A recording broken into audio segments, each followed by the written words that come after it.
सभी को जय माता दी। मैं आचार्य धनंजय कुमार तिवारी शारदीय नवरात्र के पावन पवित्र आज सप्तम दिवस अर्थात काल रात्रि के विषय में चर्चा करेंगे। जिस प्रकार से नवरात्र के छठे दिन तक हमने चर्चा किया है, इस प्रकार से आज हम सप्तम दिवस काल रात्रि के बारे में भी जानेंगे। माँ काल रात्रि की पूजा ठीक वैसे ही करनी चाहिए जिस प्रकार से नित्य सभी माताओं का यानी दुर्गा के अनेक रूपों में 9 रूपों में जिस प्रकार हम पूजा करते हैं वैसे ही पूजा प्रातः स्नान ध्यान करें, उनकी पूजा करें। परंतु विशेषकर माँ काल रात्रि को भोग में गुड़ अवश्य चढ़ाएं। उनको गुड़ चढ़ाने से हमारी मनोकामना पूर्ण होती है। और माँ काल रात्रि का उपासक शत्रु से, अग्नि से, जल से कभी भय नहीं खाता, उसको कभी इस प्रकार की भय नहीं सताती, क्योंकि माँ काल रात्रि साहस और वीरता की प्रतीक मानी जाती हैं। द्रष्टा कराल वदने शिरो माला विभूषणे चामुंडे मुंडमथने नारायणी नमो नमस्तुते। माँ कालरात्रि को शुभांकरी भी कहा गया है। क्यों? क्योंकि यह शुभ अपने भक्तों के लिए शुभ फलदायी है। दिखने में तो घने काले रंग के शरीर वाली हैं, इन विद्युत के माला धारण की हुई हैं, इनके केश खुले हुए हैं, बिखरे हुए बालों वाली हैं, दिखने में भयानक है। किनके लिए? आसुरी शक्तियों के लिए। जो असुर लोग हैं, दुष्ट दैत्य दानव लोग हैं, उनके लिए भयानक स्थिति, भयानक रूप में आती हैं माँ। उनके लिए वह काल बनकर आती हैं, इसलिए उनको काल रात्रि कहा गया है। लेकिन अपने भक्तों को, जो इनके उपासक हैं, उन्हें कभी काल नहीं सताता, अर्थात उनके लिए सदैव कल्याणकारी है माँ, अंदर से दयालु हैं।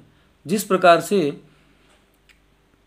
कोई माँ, चाहे उसको कोई और ज्ञान हो चाहे न हो, लेकिन चाहे वो मनुष्य हो चाहे कोई भी जीव में हो, अपने बालक को, उसके बालक को गोद से कोई छीनता है, उसको कष्ट पहुंचाता है, तो माता सहन नहीं कर सकती।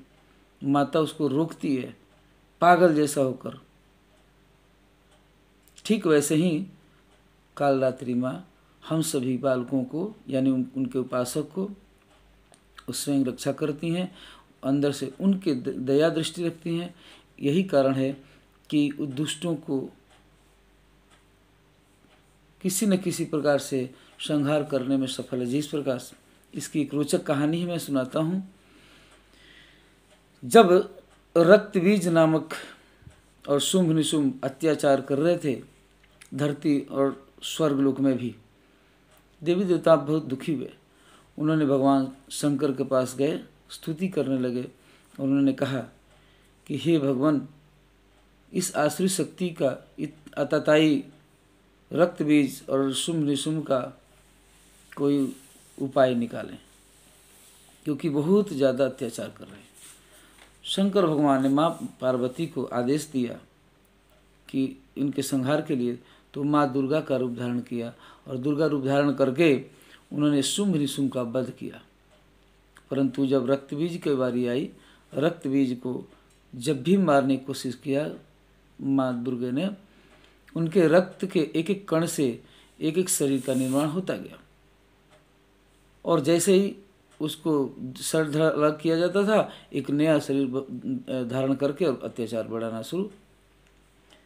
तो फिर माँ ने अपने शरीर के तेज से माँ काल रात्रि का प्रकटीकरण किया, जिसका रूप भयावह स्थिति, खुले बाल, गर्दभ की सवारी और घोर घनघोर रात्रि के समान शरीर, चमक, रात्रि की चमक, लेकिन अंदर से दयालु, ऊपर से भयावह स्थिति के रूप में उन्होंने प्रकट किया। माँ के हाथ में खप्पड़, खड्ग, इस तरह के विराजमान है दुष्टों को संहार करने के लिए। क्योंकि जब रक्त का कण निकलता था, उस रक्त का कण का निराकरण करने के लिए माँ ने उस खपड़े में उनका रक्त संचित करके और रक्तपान करके उनका विनाश किया, जिससे कि अगला उनका शरीर का निर्माण न हो, उन आसुरी शक्ति न बढ़े। इस प्रकार से माँ कालरात्रि का अवतार हुआ। और माँ कालरात्रि की पूजा हमें अवश्य करनी चाहिए। कोई ऐसी बात नहीं है कि केवल तांत्रिक लोग ही करते हैं, सभी माताओं का पूजा में कालरात्रि विशेष पूजा है करी जाती है। कालरात्रि का सुबह पूजा तो करें ही, रात्रि में माँ का श्रृंगार और भोग 56 प्रकार के लगाकर बड़े भावपूर्वक भक्त लोग इनका पूजा करते हैं। उस पूजन में बलि का भी विधान बताया गया है। कई बार बलि में नारियल का बलि दिया जा सकता है, या एक फल आता है कुमड़े या पेठे इत्यादि का भी बलि का विधान, क्योंकि बलि तो राक्षस या किसी और को बलि देना संभव नहीं होता। बलि जैसा भाव प्रकट करने के हेतु इन फलों का बलि देकर उसमें रोली चंदन गिराकर माथे से तिलक लगाया जाता है, ताकि माँ को यह भाव समर्पित करते हुए भाव में कि हमने बलि दिया, माँ पूजा स्वीकार करती हैं। और माँ को हो सके तो नींबू का माला भी अर्पित हम कर सकते हैं।